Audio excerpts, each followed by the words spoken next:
Hello बच्चों, एक problem solve करते हैं। ये प्रीवियस ईयर आईआईटी में आया हुआ है।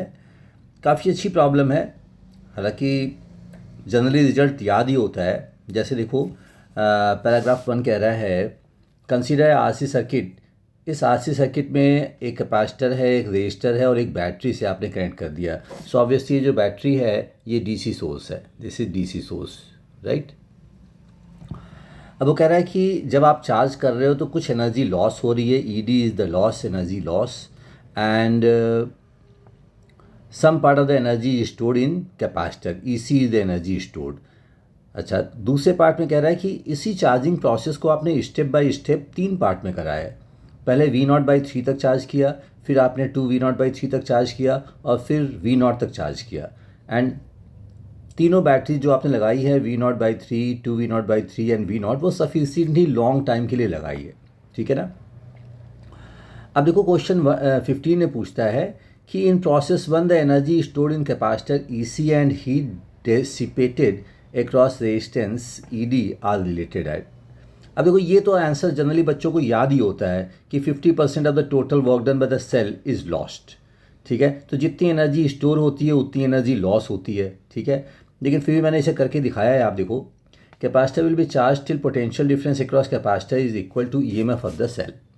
ठीक है, कैपेसिटर कब तक चार्ज होगा? कैपेसिटर तब तक चार्ज होगा जब तक कि उसके टर्मिनल के क्रॉस पोटेंशियल डिफरेंस सेल के EMF के बराबर नहीं हो जाएगा। ठीक है, तो एनर्जी कैपेसिटर में कितनी आ गई? एनर्जी आपने निकाल ली। Q²/2C ले लो या ½ CV² ले लो। Final potential is V0। ठीक है, और work done by the cell, cell ने कितना काम किया? Work done by the cell निकाल लिया हमने। Charge flow into EMF, charge flow into EMF, इससे हमारे पास आ गया work done by the cell. तो 50% ऑफ द एनर्जी लॉस हो गई। आप देखो, हमने एनर्जी निकाल ली।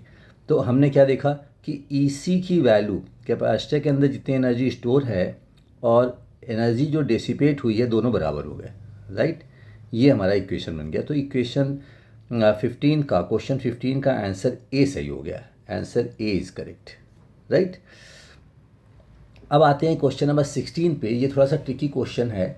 अब देखो, इस क्वेश्चन को अगर आप ग्राफ से करोगे तो बहुत ही आसानी से सॉल्व हो जाएगा। लेकिन देखो, मैंने इसे इक्वेशन से भी सॉल्व करा है। Same activity is done in steps. Step 1 में पहले वो V0/3 तक चार्ज करा। तो देखो, ये part, this is the energy stored in the capacitor. ये एनर्जी कैपेसिटर में स्टोर हुई। देखो, मैंने यहाँ पर शो किया हुआ है। एंड दिस टोटल रेक्टेंगल की जो एरिया होगी, this is the work done by the cell. तो work done by the cell is charge flown. देखो, वर्क डन बाय सेल का एक ही फॉर्मूला होता है, charge flown through the cell into EMF। याद रखना, बहुत काम का फॉर्मूला है। ठीक है, अब आपको ये चेक करना पड़ेगा कि work is done by the cell और work is done on the cell. लेकिन यहाँ पे work is done by the cell है तो कोई दिक्कत नहीं है। तो इतना काम सेल ने करा। ठीक है, एनर्जी कितनी एनर्जी स्टोर हुई? तो ½ CV²। ठीक है, ½ CV² या ½ CV² आप कर दो, या ½ Q इंटू डेल्टा वी हमने कर दिया। देखो, ½ Q इंटू डेल्टा वी। तो आप देख सकते हो एनर्जी लॉस कितनी हुई। This part of the energy is lost.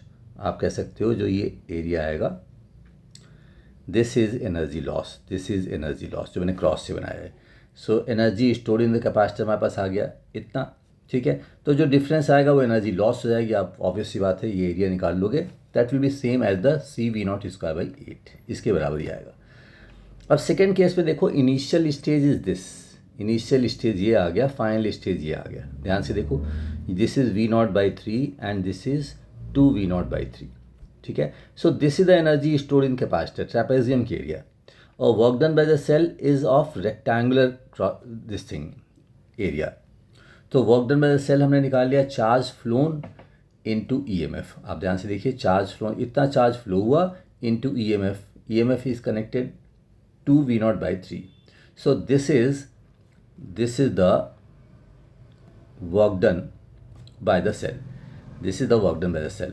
तो एनर्जी स्टोर कितनी हुई? एनर्जी जो स्टोर हुई कैपेसिटर में वो इस ट्रेपेजियम की एरिया हो जाएगी। This is trapezium and this is the energy lost. ये इतनी एनर्जी लॉस हुई।